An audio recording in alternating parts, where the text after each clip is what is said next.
Here be dragons.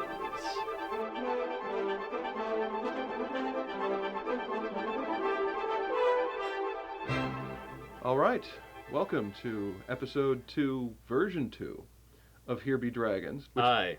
I'm Matt Vansel. And I'm Nathan Rice. And already we have done something we didn't do the last time around, which was, I think, introduce ourselves. Mm-hmm. I also, I was told in the comments afterwards, it was rude of me not to ask my co-host and guest what he had been working on. So Nathan, what had you been working on?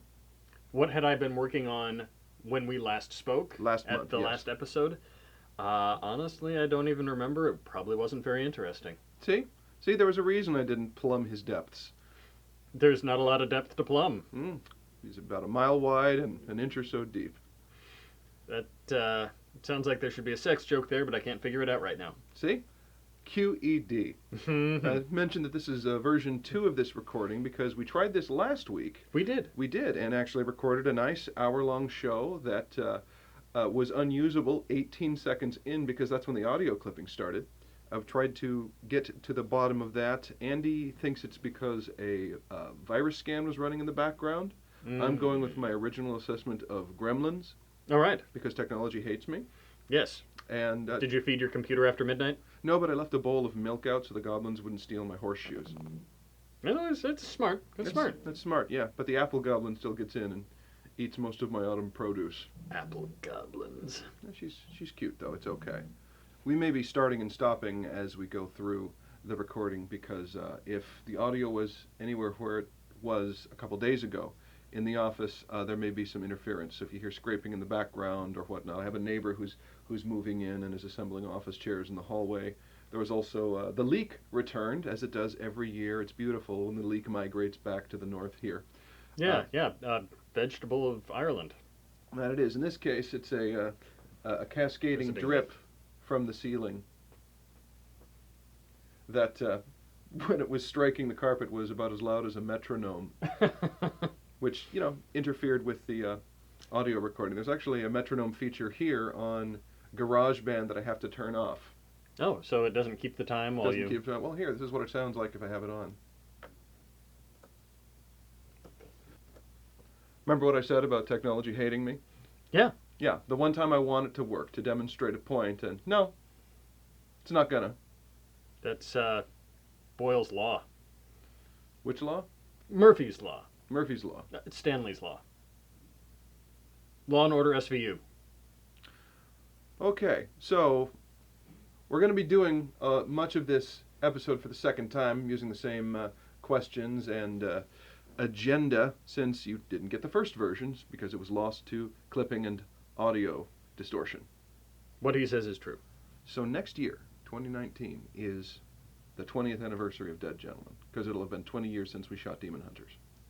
That is, it's the kind of thing that makes you feel old. Yes, that and my age.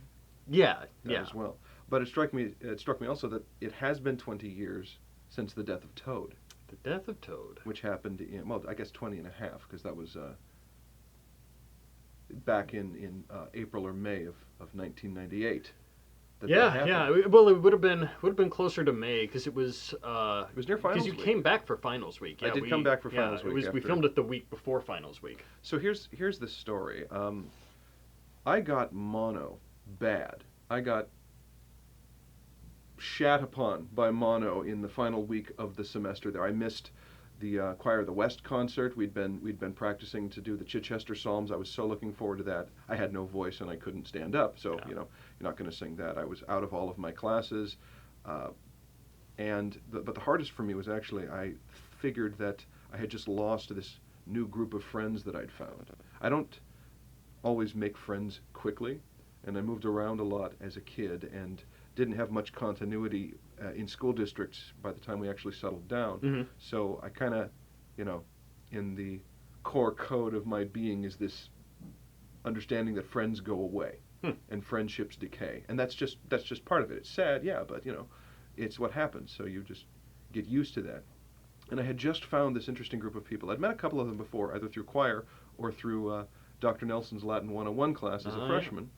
But I was invited by Steve Walbrecht, who was in the Choir of the West, to sit in on RPG session. Mm-hmm. Guys were playing Dungeons and Dragons 2nd edition because that's how old we are. Yep.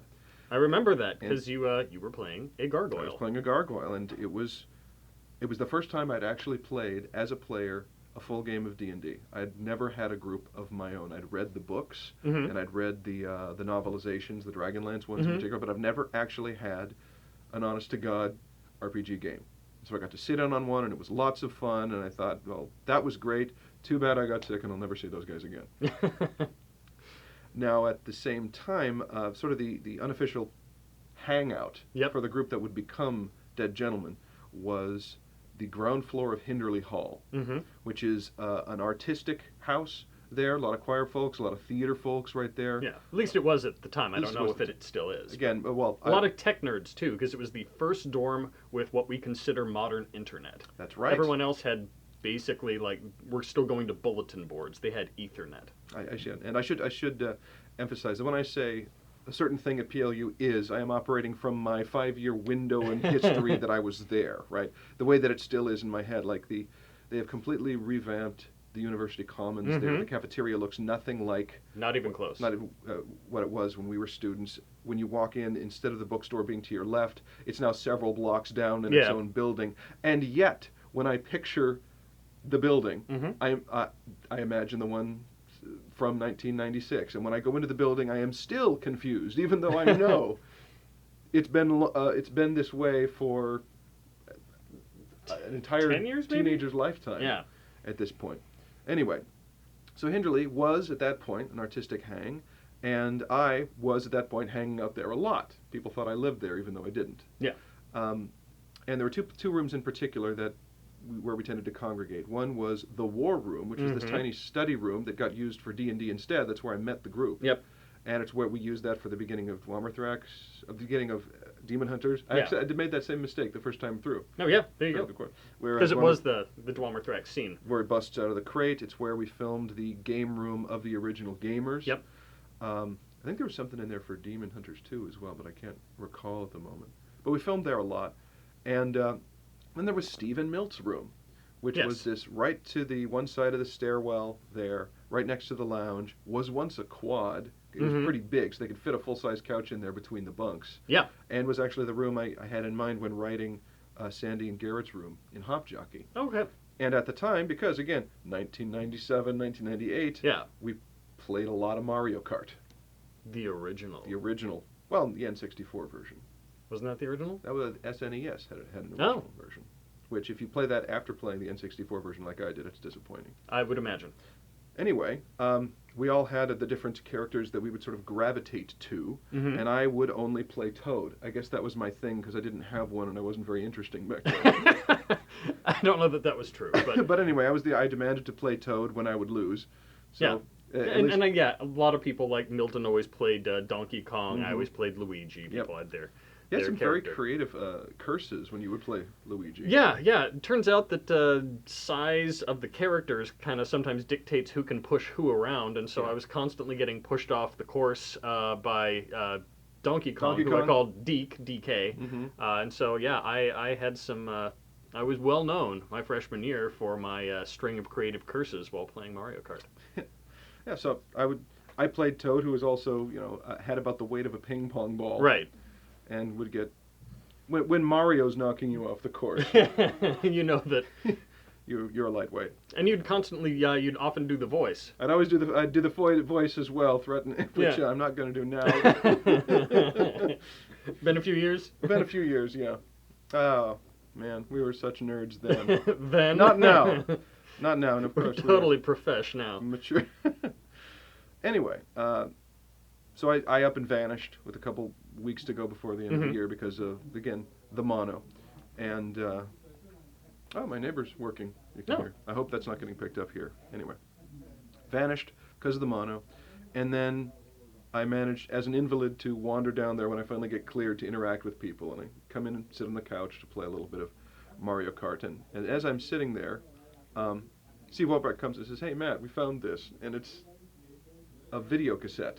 They had those back in the 90s, actually. Yes, VHS. And so now, it's important to note that as a Toad player, and that kind of being your thing, you had acquired a small plush Toad doll. My toad-tum, as it Yeah. were. So it was, and it would sit on the N64 up by the television screen while we played. And it gave me no boost whatsoever. Did but not it was help me still at all. his totem. Yeah, as I disgraced myself in front of the image of the character I played. Thank you. Important detail I left out. This is why I do drafts in the written work. Yeah. And yeah, prefer that's not right. to think on my feet because of the glaring omissions I tend to pepper throughout my speech. Oh yeah, by the way, it was a play about Mark Twain.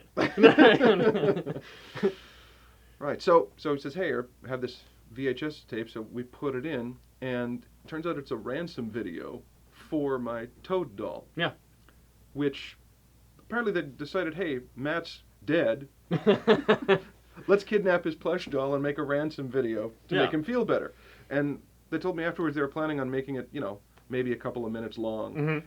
It wound up being 20 minutes long with Yes. multiple locations, multiple characters involved, multiple arcs going on. First Yes. there was Mike Gallagher was the bandanaed kidnapper who was threatening me with the death of Toad should I not Yeah. meet his demands. When he wore like this mask over the bottom half of his face that was, I think it was for like airsoft or paintball. And the idea was that if you got hit in the face, it would not hurt so much with that mask on, but it looked more intimidating. It did, like Scorpion or Yeah, Sub-Zero exactly, from, exactly. Mario Mortal Kart. Kombat, yes, Mario Kombat. Now that's a version Mortal of Kart. I would play the hell out of that. You were there. You were part of Yes, this. I was. I was just watching it. What did you do? I mean, basically, we started a ransom video. Then there was a segment where the kidnapping of Toad was reported to campus safety, who was supposed to be, at least in the video, the basically the equivalent of the campus's FBI. Where did you get that uniform? Whose was that? I don't even remember whose it was. But you got an honest-to-God campus safety uniform. uniform. Steve Walbrecht. Then there was a scene of going through all the people that they could call to rescue Toad because it was such a difficult mission. And eventually, time elapsed and they went to the bottom of the list and they couldn't get like people like Angela Lansbury or anyone like that. And so eventually the last name on the list was the Purple Ninja. And then you burst out of the closet in your purple long johns doing the spastic Yeah. flailing. Yeah. The problematic origins of the Purple Ninja. Yes. And then I believe the Purple Ninja was dispatched on the mission. Yes. Fought a bunch of Ridiculous minions and the kidnapper, and defeated a couple of them, and then was horribly killed. Yes. Again, presaging his appearance and everything yeah. from that. And then, so it cuts from the end of this to, again, Mike, back in the original video, basically saying your attempt to free Toad has failed, and now he will be executed. And then cut to a shower stall where they had him on a stool with a noose around his neck. And this is like a 4 or 5 inch high doll. Yes. So I remember specifically they asked him any last words, to which he replied, "I'm the best!" See, you did the voice again. There Yes, you go. I know, I wasn't going to. And then they hanged him, and the video went to Salt and Pepper. And at this point, I look around and realize that like 25 people have gathered into a room to watch this. Mhm. And that's when Steve hands me a pizza and said, "You wanted mushrooms on that, right?" And I open it up, and there is the dismembered corpse of the Toad doll. Yep. But not scattered really. across the pizza. Scattered across the pizza, but not really, because they didn't want to actually destroy the Toad doll. So Because we went out and found another one and cut that one up. the entirety of the production budget was spent on that Toad doll. Mine is still alive. He's up there on the bookcase, watching over me still. He's still the best. Still the best. So anyway, And this was, it's important to say, super rudimentary. I mean, we were just filming this for us and for Matt. It was done on a VHS camcorder. It was done chronologically, so we'd hit record, film a scene, hit stop, go to the next scene, hit record, film that scene, hit stop. Like, absolutely as rudimentary as you possibly can be.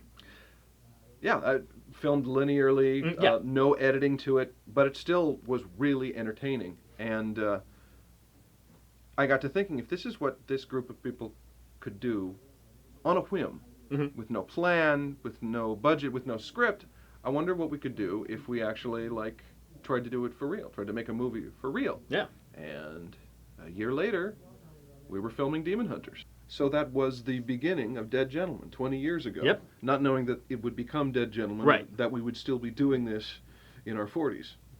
Yes. In our 40s. Yes. I'm in my 40s now, firmly. I turned 41 at the start of this month, and there's a little bit of fudge room there because you can say, well, 40 is actually the last year of the 30s, just like 10 is the last number of the first 10 numbers. You're not in your 40s till you're 41.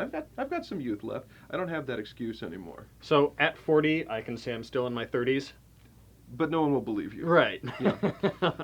I'll tell them technically. Technically, yes. Matt said so. Yes, and I am such an authority on anything mathematical. Yes, You should take my word as law. Mm-hmm. So, on the Dead Gentleman Now Zombie Orpheus front, we just wrapped the Kickstarter for Journey Quest 3.5. Woo woo. Plans on that are coalescing. We're not going to have to cut the Orcs or the Karn storyline, which I'm very excited about. But which we're going to need to get produced by early next year if we're going to run the Kickstarter for 4 and have it done before we're in our 50s. That would be nice. That would be nice. Indeed, enjoy that. I don't think getting naked and body painted in my 50s is exactly where I want to be. Because I have to, some of the scenes, I mean, usually wear clothes now. You've written that in. But there's still some scenes where I, show a little something. Yeah. The original makeup team quit after that, didn't they? I think maybe after season 2 they were like, I'm no longer sticking a gray paint sponge in Nathan's crotch. All right. Okay, that's what we call a transition point. Yeah. Let us pivot to the next subject. Update on reading my notes here. I'll remember to edit this part out. Okay. All right. Totally will. A quick update on the novels and on the timeline. The novels, the Hop Jockey, are currently being printed. They'll be shipped to us in about a week here, and the goal is to have those out and to people by the Thanksgiving break. Nice. So they have something to do other than talk to their family. Yeah, it's important to have choices. I've also, and this will go out in an update to the backers of the Kickstarter. And again, thank you everyone, and especially for your patience over these last 18 months or so. We've changed the name of the book. Yeah. Yeah. Which there's a number of writers who I follow on Twitter that dispense great advice and insights, occasional recipes, cat photos, and a lot of anti-fascist sentiment, which is apparently what you need to do these days as an author. Anyway, there's a fellow I follow is Matt Wallace, who is one of the few writers who had a previous career as a professional wrestler.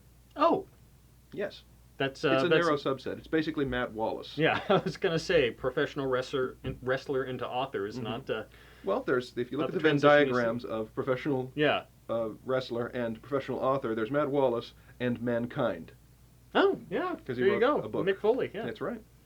One of his many alts. Anyway, Matt Wallace gets a lot of kudos from other writers for his technique in naming his books. In fact, one of them was saying, I forget which writer said it, but that Wallace is the only writer they know who has never had the title of one of his books changed in the editing process, which is a very common thing. Yeah. And he described his technique like this. He said, when writing a title, or coming up with the title for my book, I imagine that my book has died, and that I'm writing its obituary, and the headline for the obituary is the title of the book. And as I read this, we were 2 days away from placing the Hop Jockey order. And I thought, there's no way I'm going to change the title of Hop Jockey. There's no way. Well, actually, if I thought, what would the title of its obituary? Oh, okay. The Stray and the Hole in the Stars.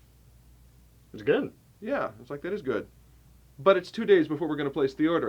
We'd have to change the cover and the inside. You know what I'll do? I'll run it by the people who've read it, the copy editors and sensitivity readers and whatnot, and say, hey, we're just thinking about this.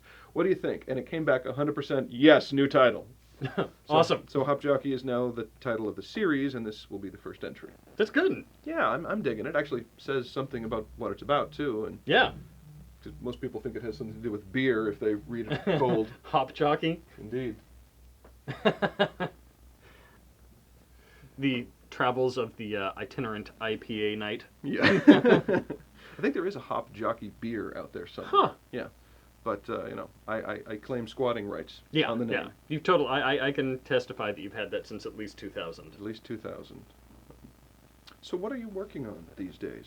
Do you have anything to promote? So last time we recorded this, I did not. As of today, I do. Do tell. I got drafted by Maggie Doyle, working for Harlequin Productions, to be part of their 1940s Radio Hour Christmas show. Oh, remind me, the name of that is? It's actually the original that all the other ones they did were based on. So it's cool. the actual 1940s Radio Hour is the name of the show. Yeah, and I am, of course, a non-singing role. Why's that, Nathan? I don't know! That was me singing, in case you were wondering what was happening. You were there. on key that time, though. Oh, all right. So yeah, that's going to go up beginning of December and run the whole dang month, including Christmas Eve. It'll pick up 2 days after that, because I get Christmas and the day after off, and then run through New Year's Eve. And this is an original show. They write it every year, right? So they have in the past, okay. But they sort of based all of those shows off of this play, the 1940s Radio Hour. Oh, so this is, yeah. This is this is a what is it? It's not reboot. The theater term for a reboot. Revival? Thank you. Yeah. All yeah. right. So they'd because this one is a play that anyone could find and do. Their original works, I don't think they published them anywhere for other people to do. But yeah, no, this is the one that they did, I think, their very first Christmas when they were a theater, when they were just starting, and then they based all the other ones off that, and so they're going back to the original. Cool. All right, I'll have to check that out. Yeah. And they're doing it as a live reading on stage, or they're... I mean, it's a play, but then part of the play is seeing the radio broadcast. I got it. So... It's a play about the radio broadcast. Right. So kind of Muppet Show, kind of in a way. Yeah, kind of. Yeah, I mean, kind of. All right. That's close. Well, you'll have to tell us more about that as the date approaches. Yes, I will. If we keep doing this. Which we better. We'd better keep doing this. So far, there's no audio clipping. Oh, one thing I should probably go back to. Earlier, as I mentioned, that we may not keep the title of Here Be Dragons. Yes. The reason for that is people after the first episode commented on, there's like 8 other podcasts out there called Here Be Dragons, and they actually talk about dragons. Oh, yeah. So we got too artsy fartsy, or maybe. I mean, we have such a broad listenership. Yeah. Right now, I mean, I don't know what we would call it instead. Big V in the hoser? No. No, I had a place I was going to go with that, but I'm just going to let that die now and transition to the next bit here so we don't keep talking about this. What are you reading right now? Reading. So I am currently on the last couple chapters of book 4 of the Dark Tower series, Wizard and Glass by Stephen King. I love that book. It's so far my favorite. I've loved all the others, but this one goes into the backstory of the main character, which is, you've kind of seen little slivers of mention of some of the things that came before, but you don't really know exactly what happened. And this book is almost entirely that backstory, and so it's really good. I'd been kind of reading the first few chapters on and off for a while, and there'd be other things I'd read or projects I'd do, and then once I kind of started into the section that was the backstory, like, I didn't set it down for like 2 days straight. And then with the play now, I've been kind of busy, so I haven't finished those last 2 chapters, but I probably will in the next couple days. I need to reread the series. I started on it when the first 4 books were out, and I was able to move from one to the next, without any pause. And then it was a few years before Wolves of the Kala came out, and then a few years before Song of Susanna, I think is what it was called. And by the time I read Wolves of the Kala, about half of my memories of the series had degraded. And then for the next one, a half again. So I need to go back to the start so I can retain enough. And that's the issue I have with a lot of the longer series, or the series that are span more than a decade, is, well, on the one hand, I do want to support the writers and buy the books as they come out. On the other hand, I don't want to have to reread them over and over again, not because I'm not interested in rereading them, but because I have other things to do, and I've only got 500 months of life or so left, if I'm lucky. Right. What I'm reading now, I finished that book, American Character, on American character. And it concluded with an interesting sort of plan for how the left could appeal to the rural vote again. Now, this did come out in 2016 before the election, and of course it's an entirely different world now. Yeah. But the basic thought of it was that the electoral system isn't broken because right now we're in a different alignment of the political camps. Right now the blue team is pretty much entirely holed up in the cities, and the vote is not reflective of its actual percentage of people who support it. Thanks, Electoral College. Yes. And the writer's suggestion, Colin Woodard, was saying that there is a platform that you can appeal to the rural blue-collar voter, and it is one of fairness, not fairness of results, but fairness of opportunity. Right. And it was better written than I'm paraphrasing right now. It's been a few weeks since I finished it, but I don't know. The world is so much different than it was before the election. Right now, we have the president talking about just using an executive order to suspend the 14th Amendment, whether it's a cynical ploy to gin up support for the base or whether it's another trial balloon to see, well, who would stop him? The Congress that doesn't want to enforce anything, or the Supreme Court that he just stacked up? Right. So, I don't know. We'll see. If anything, it was an interesting look at a divergence point in American history and how it could have been healed along a different vector. The recent book I finished was one back from the mythopoetic men's movement around the end of the 80s. The probably the most prominent book of those was Iron John by Robert Bly. I remember you've talked about that one frequently. I have, which I take out and read every 10 years or so, and I get something new from it. And I have to be honest here. If we're talking about the mythopoets, it was one of the philosophies that kind of led into the modern men's movement, or the modern men's right movement. And because of that, it deserves a lot of blame for where things have gone. Yes. And there are some parts of it that I absolutely disagree with, like the idea that only men can teach men to be men. Right. That you shouldn't necessarily include the feminist perspective, or that you should consider it, but also keep it separate from sort of the male circle, whatnot.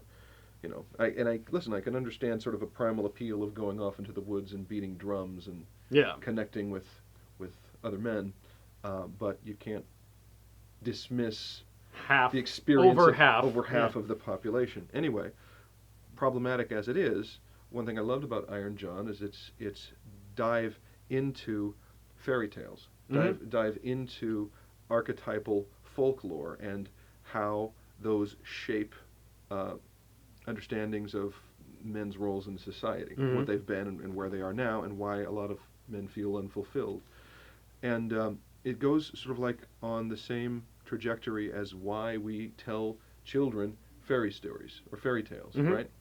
Why not just say, don't talk to strangers? Why tell them the story of Little Red Riding Hood? Well, because they can empathize with Little Red Riding Hood. They understand it much better now. Then the lesson sticks more when it engages them on an emotional level. Yeah.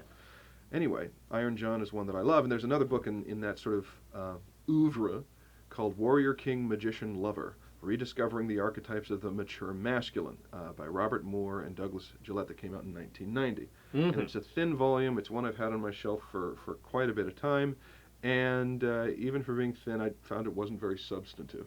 Okay. It did the same thing of we're going to look at a few fairy tales, we're going to look at a few anecdotes, but the anecdotes weren't followed by any sort of case study. In it, no, it was all. So it was like, hey, my friend Jim had this happen. So or we had a patient who came in. Okay. They were both psychologists, but it also doesn't have the depth of understanding that Bly, who is a poet and a translator, and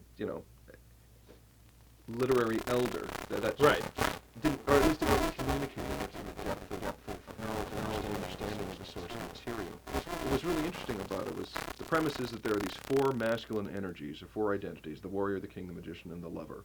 And all of them have an immature boy energy associated with them. And their premise is that the problem with modern masculinity is a problem of immaturity. They actually used, and this is to their credit, they used patriarchy as a term back in 1990 in a book about men. It's pretty good. But their definition of it was, they said, patriarchy, yes, it exists, but it would be more accurate to define today's ruling masculine philosophy as a puerarchy, from the root Latin word puer, which means boy or immature boy. Okay. That the idea is men are not mature, they're stuck in these older, what they actually call boy psychology as opposed to man psychology. It hasn't aged well. But I mean, there was enough there to keep me reading the book. Okay. And I did find myself nodding a couple of times, and yes, that makes sense to me. Whereas a lot of the stuff, I wish there was more science to kind of back it up. Yeah. And I don't know how much of that is just, it was more towards the self-help side of the spectrum than opposed to a psychology side of the spectrum or whatnot. But one thing that was funny about it was, as I'm reading it, I was thinking, this kind of makes an interesting D&D system, right? Because each of these energies has its sub-energies, and there's the bipolar to the hyper side and the bipolar to the passive side. It could be, well, this character is clearly, look at him, his divine child energy is way out of whack, and it doesn't match with his trickster energy over here. So if you took some of those points and put them into the Oedipal child... Anyway, I'll keep it on my shelf, but I don't expect to be reading it. Rereading it? No. Yeah. The other book that I'm reading right now is it's called Other Minds, The Octopus, the Sea, and the Deep Origins of Consciousness by Peter Godfrey Smith, that came out last year. And it is a very heavy scientific study on the intelligence of cephalopods, which are the branch of mollusks that include the octopuses, the squid, and the cuttlefish. And the reason why it's so fascinating, one is, recent discoveries have shown that cephalopods have a very high level of intelligence, but they are farther away from us on the evolutionary branches than practically anything else. Yeah. You have to go back, I think it was, and I may be getting the numbers wrong, and apologies for this, about 700 million years back to find the common ancestor of both modern humans and cephalopods. And it was this kind of like flatworm that didn't even necessarily have eyes and did not have a brain. And so that's the fascinating thing, is that when the evolutionary branch split, the brains formed in the chordates farther down the chain, and the cephalopods developed intelligence and a neural network completely different from our brain. And so the basic premise of the book is, this is the most alien mind we may ever encounter. Huh. Yeah. And because in the animal kingdom, there are apparently only 3, I forget what the term is, categories, kingdoms, whatever, that fall into a definition of like active mobile bodies. And there are only 3 types of these. There's the arthropods, so your crabs, your insects, your arachnids. The chordates, which is anything with a brainstem. So fish, birds, reptiles, mammals, us. Yes. And then the cephalopods, a subset of the mollusks. Huh. Yeah. That's kind of fascinating. I found it so. I remember from the last time we recorded this, you had some experience with squids. Yeah, in high school, I had took an advanced biology course, and we were supposed to do these reports, and I ended up with squid. And I remember one of the other things you mentioned that was fascinating to me was that in addition to just their regular old brain, they have these very intense nerve clusters where each tentacle begins. And it's basically kind of like a mini brain just for that appendage. It's not a centralized brain. It's a spread out network of these different nodes. Don't they also have a central brain? Or I haven't gotten to that part yet. yet. Okay. Yeah. But they have specifically because you've got 8, 10 limbs you're trying to coordinate, making all of those work together, our arms and our legs are so separate. They do such different things. We don't use them in coordination usually on the exact same object. I don't know. Sometimes when I have to hold my daughter down to give her eye drops for conjunctivitis, I have to use my legs and arms at the same time for the same task. Although often your legs are more or less mobile once you've pinned part of her, and then the arms are doing the actual interaction. You would think. I would suspect, but again, not having a toddler right now, I could be wrong. But yeah, coordinating 10 different limbs, all moving, all in the amount of proprioception. And what is proprioception? That's the awareness of where all the pieces of your body are in relation to all the other pieces of your body. Wow. So if I were, if I closed my eyes and I put my hand behind my head so I can't see it, I could very easily put my hand right on my hand. Without looking. Now, if someone held something behind my head somewhere and I reach back, I might hit it, I might not. But I know exactly where my hand is behind my head. That's fascinating. And that's called proprioception. So we can do that with our own bodies, but with 10 different limbs coordinating so they, miss each other. I can stick my arms out, randomly in front of me and decide just to not hit my arms however I do it. Because I know where my arms are going and where they're moving in relation to each other. But if we're both moving our arms into the same space, just jabbing them forward, they're going to bump into each other. Now imagine trying to do that with 8 more limbs. Wow. Yeah. That's fascinating. Yeah. And it's a fascinating book so far. I'm really enjoying it. It's just hard to get into the mindset where that's what I want to read when the world is on fire right Right. now. You know. Yeah. But I would recommend it. And time for a pivot. All right. What are you watching? I haven't. There's nothing I'm deep into. I occasionally watch some reruns of West Wing just to make myself feel good about our political system and what it could be. I know you love science fiction. Yeah. Jed Bartlett. As of last week, I had just finished Daredevil Season 3. I'm about halfway through it right now. Isn't Episode 4 unbelievable? Incredibly intense. All one shot. Yes, That all whole one sequence shot. Yeah, there. not to give anything away to our viewers, but and I was mentioning this last week, and I'm sure this probably applies more for you than for me even. But having worked in film for as long as I have, worked on scripts with you and Ben, like ideas for where a narrative structure could go. I'm often in watching a show, I can say, oh, this is what they're doing right now. This is what's going to happen, or there are one or two choices they're going to go with. Yes. And so Hannah's constantly like, how did you know that? And I was like, well, because they set it up to be that way. You can see the structure of these Exactly. things after a while. Yeah. As a result, I am rarely nervous for my protagonist. I'm always like, okay, he's going to get out of it one way or another. I already see the way they're going to get out of it. Or I'm like, oh, hey, that was an inventive way to do it. Kind of more interested and engaged, but a little bit academic. But you'd already reached the conclusion that they survive, they get out, because Right. clearly it's their show. But in that scene, I was on the edge of my seat. Like, I was viscerally like, oh, shit, he might get killed! Damn! And so just going through the whole thing was just brutal and savage and constant. And it was such a good scene. And for the cinematography of it, of all the choreography that was necessary to pull that off, it may actually replace the scene I show my students, which is from... The Protector? Yes. Yes. Which, if you haven't Because seen we it, discovered that we together. discovered that together, yes. So if you go to YouTube, type in the Protector stairway scene, or stairway fight. Yeah. It's about 4 minutes of an unbroken shot in which Tony Jaa kills about 18 Thai stuntmen. At least, yeah. At least.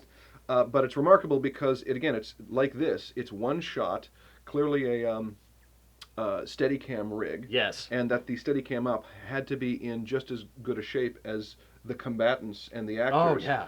And just from a technical aspect, it was so fascinating because they're moving from areas of higher light to lower light. Right. They have to reframe constantly to both show the emotion on the face of the character when we have a chance to, between the action, to kind of get a breather, and pull back long enough to make sure that all the action plays, and then reframe constantly. Sometimes the camera is leading the protagonist. Sometimes the camera is following the protagonist. There's a whole point where aerial diffusion in the form of fog and mist comes in. Yeah. And they actually exit the building.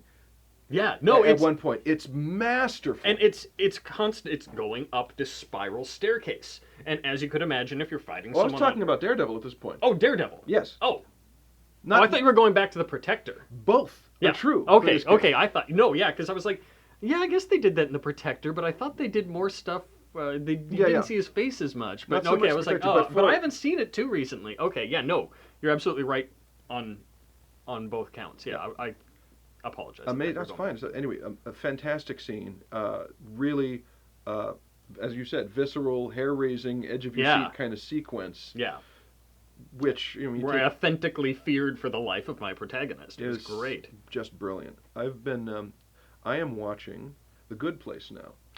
I have been told that's really good. We are about halfway through season 2, and in the episode last night, I had the full-on belly laugh like I have not had from a sitcom since my earliest watchings of Blackadder. Oh, okay. I think it's that good, and there's a few reasons for it. And let me put on a disclaimer first. Is I have, since the age of really good streaming TV, I kind of have a bias against network TV. Yeah. And part of it is just because they have to appeal to a broader audience. They have to aim for reruns in many cases, and they know if they lose their time slot, the show's dead. So they're not getting necessarily a full order at the same time, so they kind of broaden it out, and you don't have great. A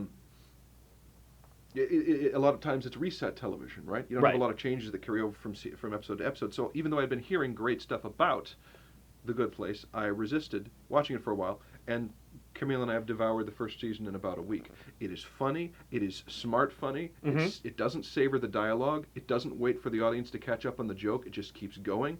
The cast is brilliant and so just dialed into their characters. The twists that happen near the end of the first season and midway through the second season are phenomenal and delightful, and I'm loving where the series is going.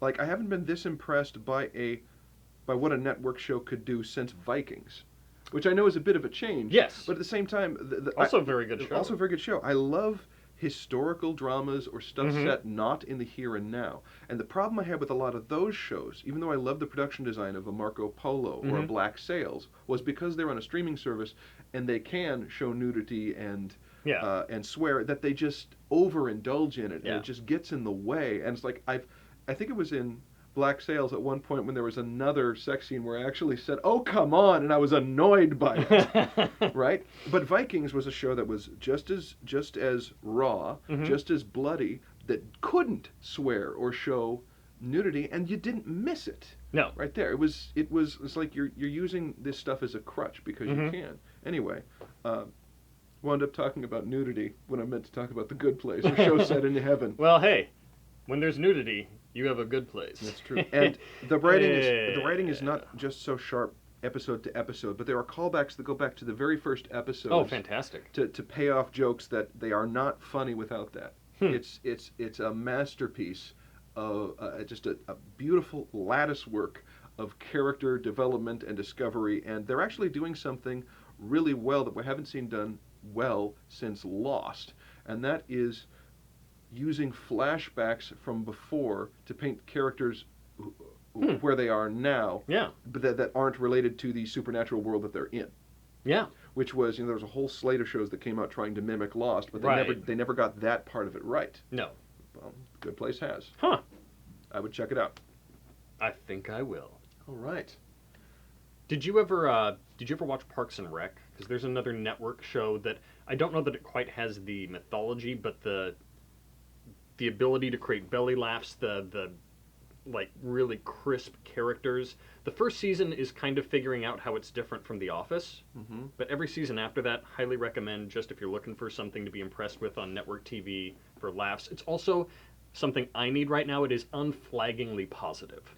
You may have just sold the show right there. That and Brooklyn Nine-Nine I want to check out. Oh, Brooklyn Nine-Nine. Love that show. All right.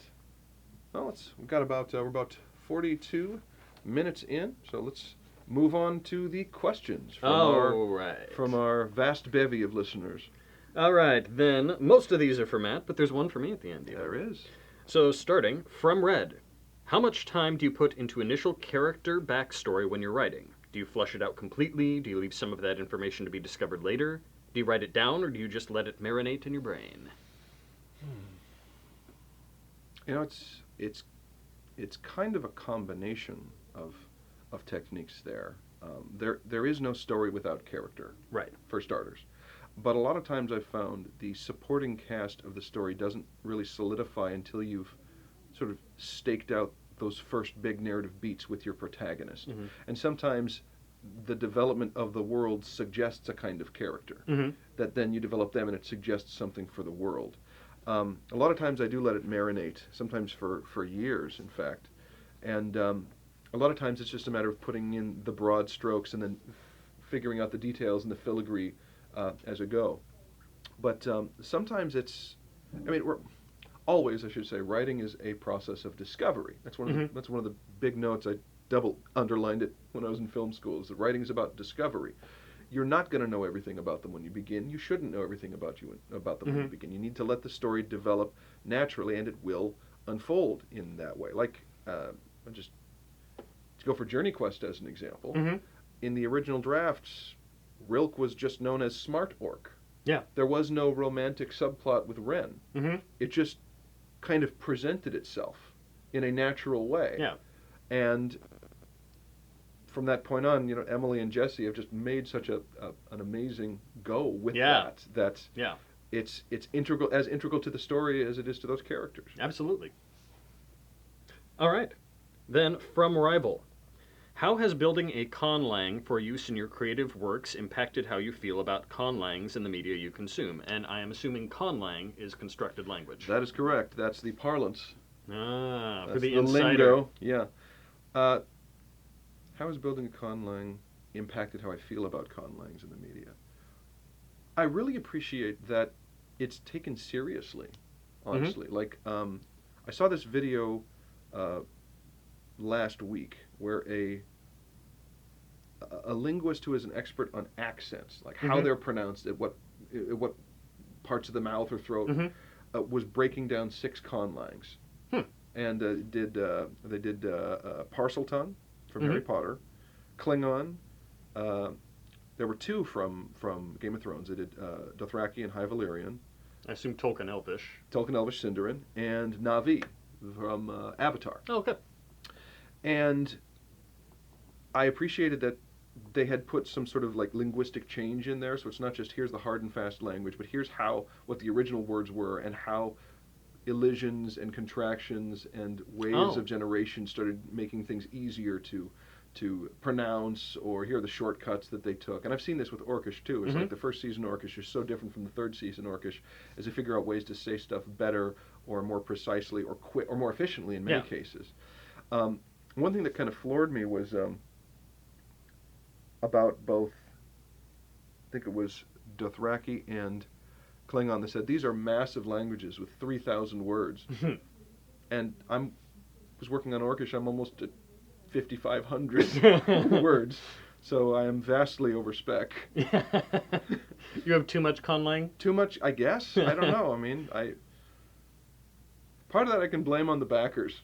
You know what you can do? You can break it down into 2 different 3,000 word languages once you get 500 more words. Great. Well, that's kind of what we're actually thinking of doing for Elvish. Oh, great. Yeah, I'm working with the fellow on developing Elvish for seasons 4 and 5 because we have at least one new character comes in who would not speak the human language. Right.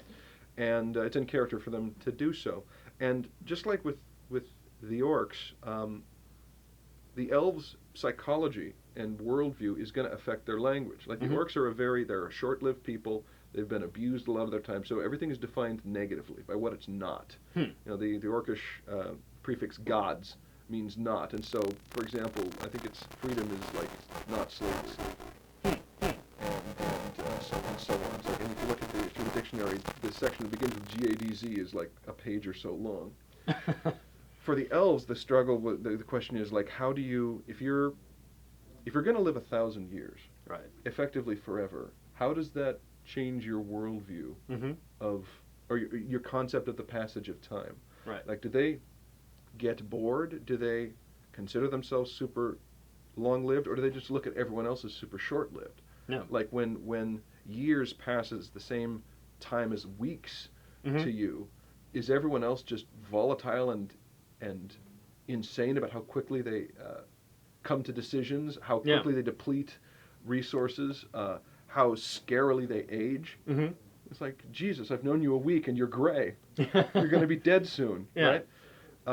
Anyway, that's the stuff that we're taking into well, I'd imagine that they would view themselves as living the normal amount of time, and everyone else is, like, you know, if I have a pet gerbil, I don't view myself as being a super long-lived creature. I view my gerbil as living 2 years and it's dead. You know, that's it. So, that's exactly it. Yeah. So humans are a series of gerbils to elves? Pretty much. Deforesting gerbils. Warlike, horny gerbils. Now, there is the name of an album. All right. Warlike, horny gerbils. Next question. From Seth, did you have Nathan in mind when you created Roderick? If so, how did that influence your writing? Similarly, do you have specific actors in mind as you write The Fatal Frontier? Which ones? I can't say that I had Nathan in mind when I created Roderick. Though, since we've cast Nathan in the part, it has certainly influenced the writing. Because, having worked with Nathan for 20 years as an improviser and having directed him and whatnot, I know where his strengths are. I know when to basically let him flex. When he has an idea, we have a trust, we have a rapport. I'm like, go for it. So that does help shape the writing. When it comes time to write characters, sometimes I do write with a certain person in mind because it helps me kind of figure out who the character is.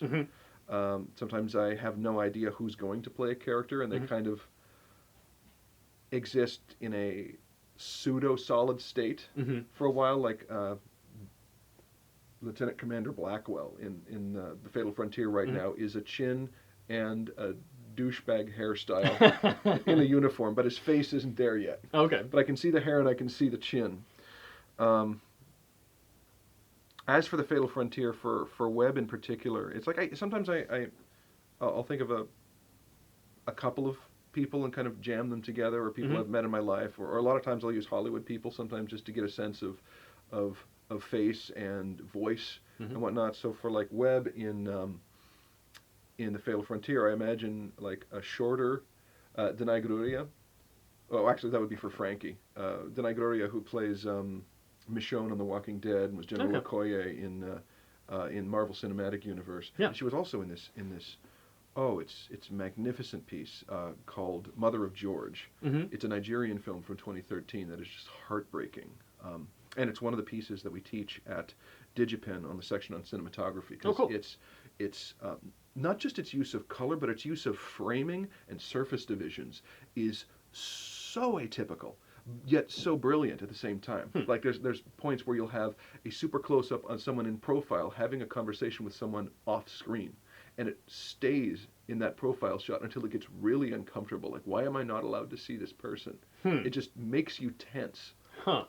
There are other shots where like all the action is contained to 1/3 of the frame, and the center of the frame is a wall division. Like you walked into a kitchen, but instead of going all the way into the kitchen, we're pinning these guys in the third of the frame. So they feel claustrophobic, they feel pinned.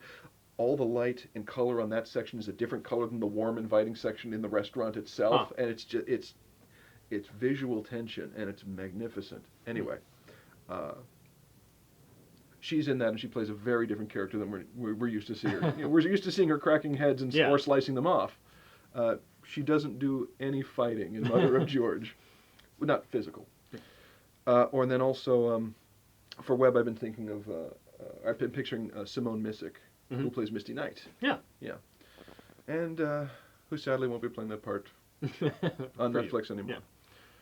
Oh, right. Yeah, because the show's got canceled, which is poop.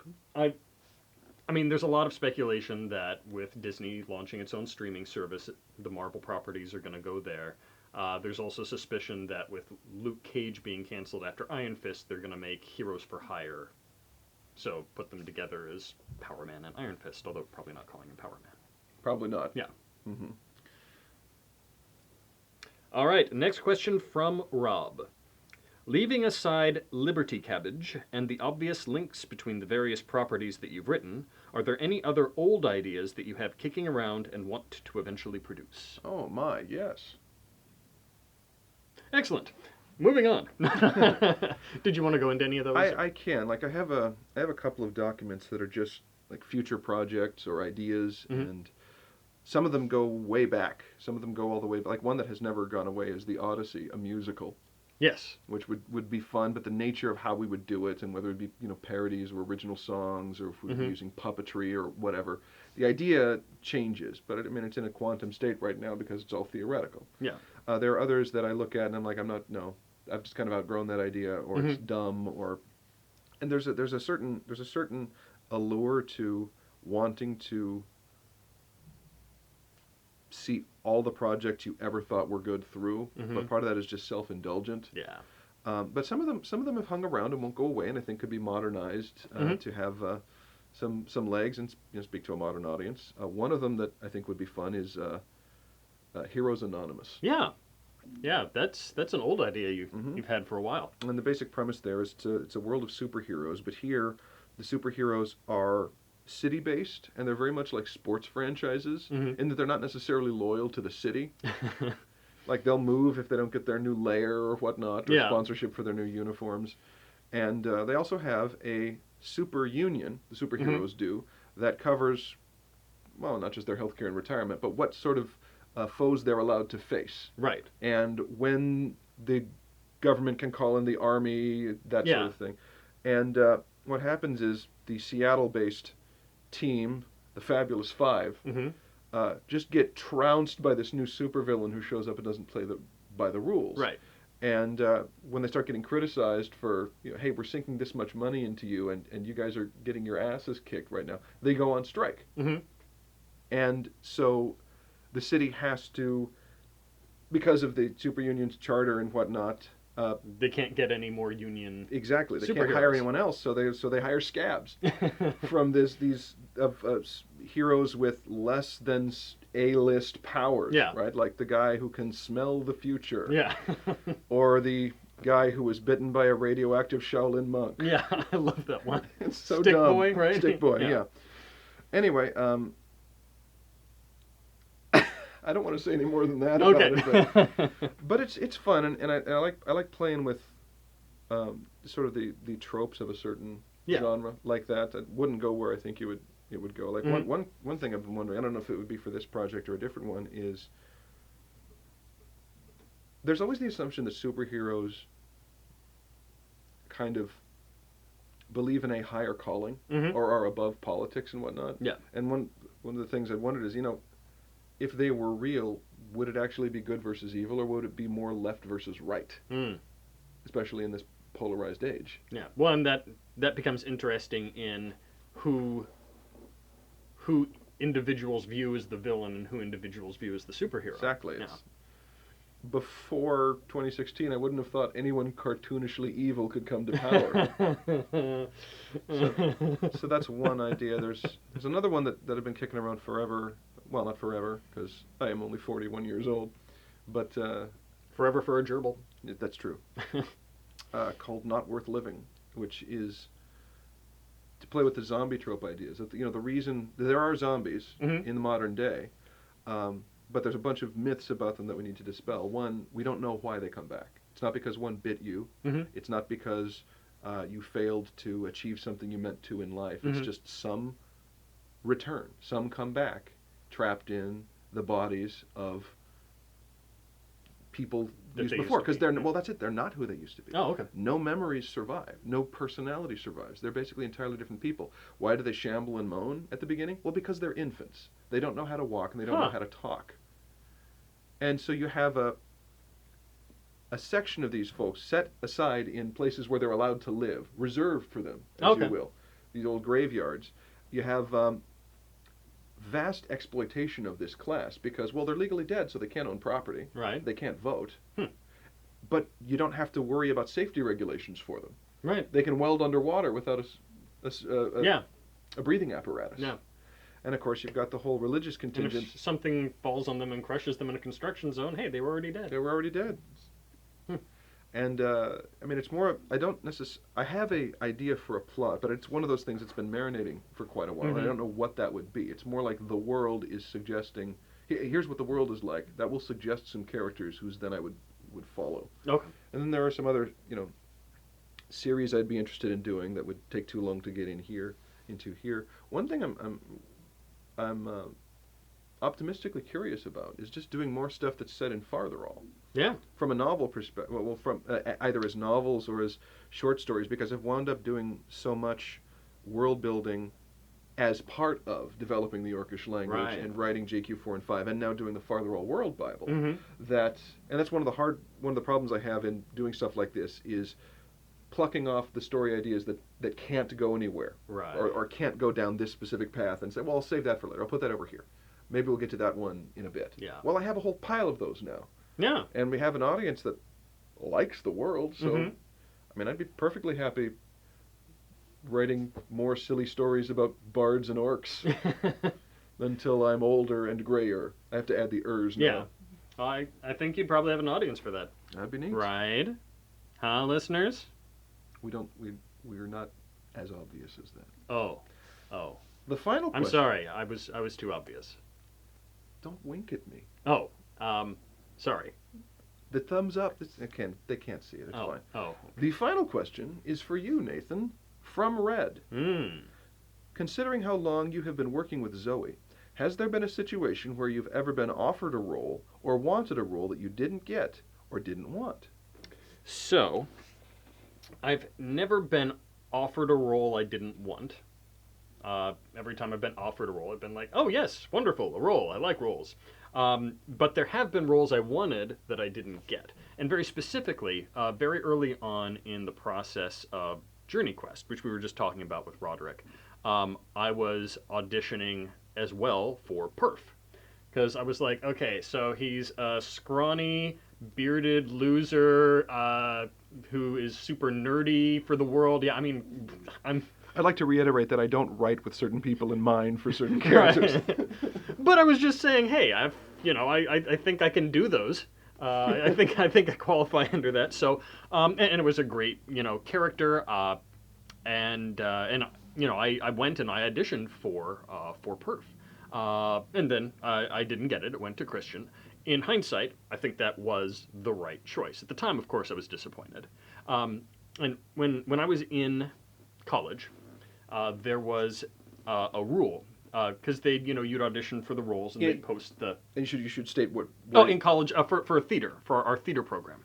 Mm-hmm. And after you did the auditions, they'd post the roles that would say, here's what everyone got. And sometimes you got a role, sometimes you didn't, sometimes you thought you were perfect for this other role and you didn't get it. And the rule was, you can bitch and moan and complain as much as you want and as loud as you want for 24 hours. And then you've got to just move on. You cannot dwell in it, get it out in 24 hours and move on. And so I was like, okay, well, I guess I was sad because I was like, I guess I'm not going to be in Journey Quest. And they hadn't cast the whole thing yet, but I wasn't sure what I'd be right for. And they'd cast most of it, and they were having a hard time casting Roderick.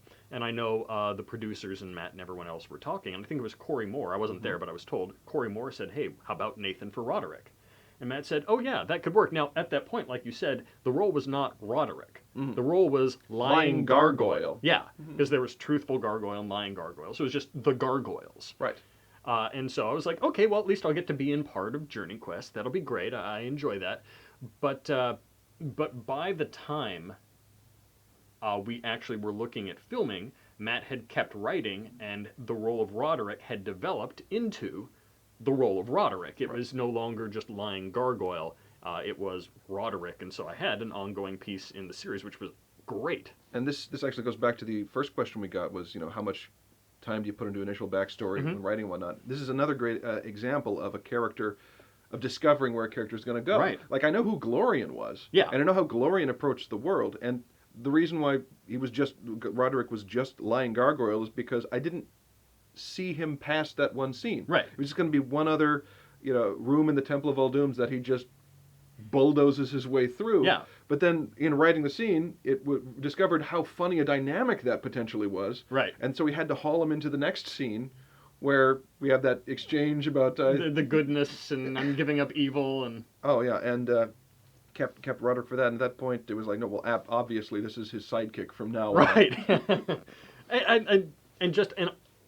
And so looking back, I fit the role of Roderick better than I would have fit the role of Perf. And I think we talked about this last time, but I think each actor has a specific thing they bring to each role. The thing that is uniquely their thing that they can bring to a role. And you may have something that is fantastic for a certain role, but it might be that someone else's unique thing is just a little bit of a better fit. That doesn't mean that what you bring isn't great. That doesn't mean if, say, that person had never auditioned, you wouldn't have had the role and wouldn't have done a great job with it. But it means that the director looking at everything was like, what I see for where this is going, this fits just a little bit better. And so you can't ever be, especially if you are at a point where you get to go to callbacks. If you got to go to callbacks, then whoever was casting thinks you are good enough to play that role. They just want to see who is the best fit. And I can say from just my own experience in callbacks, sometimes you identify that an actor is excellent, but you don't have a role for them. And then you want to take a look and see, well, how well do they take direction? How well do they improvise? And you may not even be casting for the current project you're on. You're thinking, like, this is someone I want to see more of later on. And, like, I think we mentioned this before. Alyssa Kay. Like, we took a look at in Gamers 3, and it's like, wow, she is really good. She is really talented. I don't know that she's right for something here, but I want to keep her in mind. And then she came in and knocked out Dark Dungeons and knocked out Journey Quest 3. And the other part of it is also when you're casting something like this, you don't have sides, which is the audition piece, Right. for every single character in your show. For Journey Quest, that'd be like 30 different sides. Right. You have 6, 3 men's, 3 women's, and you read across them. So one of the reasons you might want to bring people back is to say, well, I liked your perf. Let's see how you do as X Yeah. and Y and Z. Now that we're getting down to a little more nitty-gritty here. Yeah. So I hope that answers that question. And look at that. We've made it to the end of our re-recording of episode 2. Yes, and I'm sure all the audio is here. Certainly hope so. The little bars on the graph as it's recording seem to be bobbing up and down like they do. They were there last time, They though. were there last time as well. We have been breaking periodically to check in on the audio, and That's so far right. it seems fine. I don't have anything else running in the background this time. And I think we've addressed all of the notes from the listeners last time around, introduced ourselves, asked you what you were working on. Mhm. Oh, the intro and outro music.